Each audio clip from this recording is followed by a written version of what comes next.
Hi, I'm David Piranha. Did you know you have rights? Constitution says you do, and so do I.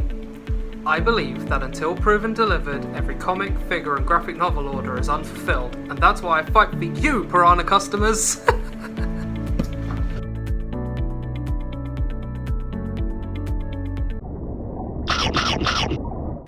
I filmed the Better Call parody like 20 minutes ago and I'm still laughing about it. Hello everyone and welcome back to Piranha Comics for your weekly comic book update. If it's your first time here, what we generally do is run through the issue 1s of the week and any other significant issues I can think of. Let's just dive right in before I embarrass myself even further. First up from DC, Aquaman Andromeda number 3. This is the last issue of the series. It's been a ride. It has been a ride. I've said it before and I'll say it again, it's teaching people to do what they should always do. Fear the sea!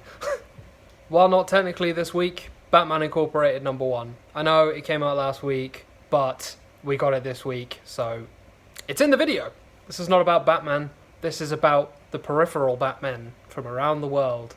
Welcome back to Batman Comics for Knight. I really like Knight and Squire. I think they're a really stupid idea, but I think the execution is fantastic. Ghostmaker's becoming a major character for Batman right now, which is a bit wild considering he didn't exist a few years ago, but now he seems to be the most trusted Batman adjacent character that there is. Speaking of Ghostmaker, Batman the Night number 10, where we see Bruce and Anton's formal end to their training. This whole series has been a fantastic read. Absolutely fantastic. Batman One Bad Day, The Penguin. The One Bad Day train trudges on, and we have another entry with Camuncoli on the art. I like Camuncoli a lot. John Ridley is responsible for all the next Batman stuff, so Jace Fox Batman. Up next, John Ridley once again, GCPD The Blue Wall number 1.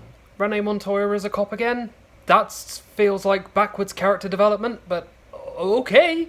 I really enjoy Renee Montoya as the Question. I think it's a great move for the character. Not entirely sure where this leaves her in regards to that, but Renee's a good character in herself as well, so this is definitely worth the read. Next installment of the Harley Quinn animated series comics. Harley Quinn, The Legion of Bats number 1. The first page gives the exact type of tone that this is going for. You know exactly what you're in for from the first page, and that is just so good. From Marvel next, Alien number 2. Alien number 1 was actually quite a big departure from the movies.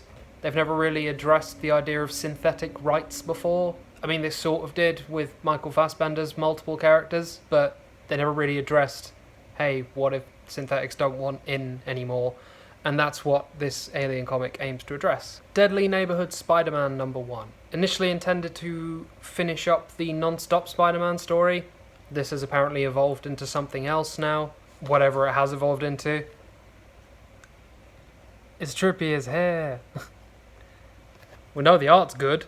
Juan Ferreira is actually a really good artist. I've seen a lot of the stuff that he's done, including a Killmonger miniseries, which was awesome. I think Brian Hill wrote that. I'm happy to see him get more work after Spider-Man Noir. He deserves it. Last but not least, Miracle Man The Silver Age number 1. For those of you with the original, it wouldn't be a waste of money for you to get the reissue of it, because Mark Buckingham has completely redrawn the art. The script is the same, roughly, but the art is all new. All new Mark Buckingham goodness. And this first issue was utterly fantastic. From Boom Studios, Eve, Children of the Moon number 1. The first series of Eve was really good. Quite a few people picked it up and quite a few people enjoyed it. So if you did, here's the sequel to that. It looks just as cool. From Dark Horse, Hellboy in Love number 1. Continuing the trend of Hellboy miniseries and one-shots, we have Hellboy in Love. Mike Mignola still isn't drawing it, just writing it, but that doesn't mean it's not worth your time. And from Image, 10,000 Black Feathers number 2.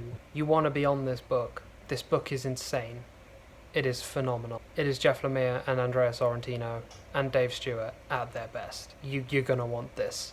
And last, but if you ask the internet, definitely no means least, Hitomi number 1. I have heard so many good things about this book. Even before it released, I heard so many good things. People are hyping this up online as being one of the best things to come from Image this year. I look forward to reading it and finding out. Nice and quick one this week. That's all from me. If you like what you've seen, God knows why you would, please like and subscribe. Let us know we should keep doing what we do. and I will see you next week, probably, for more brand new comics. Piranha, fight, fight, fight. Piranha, piranha, fight, fight, fight. Piranha, piranha, piranha, piranha, piranha, piranha, piranha. Fear the sea!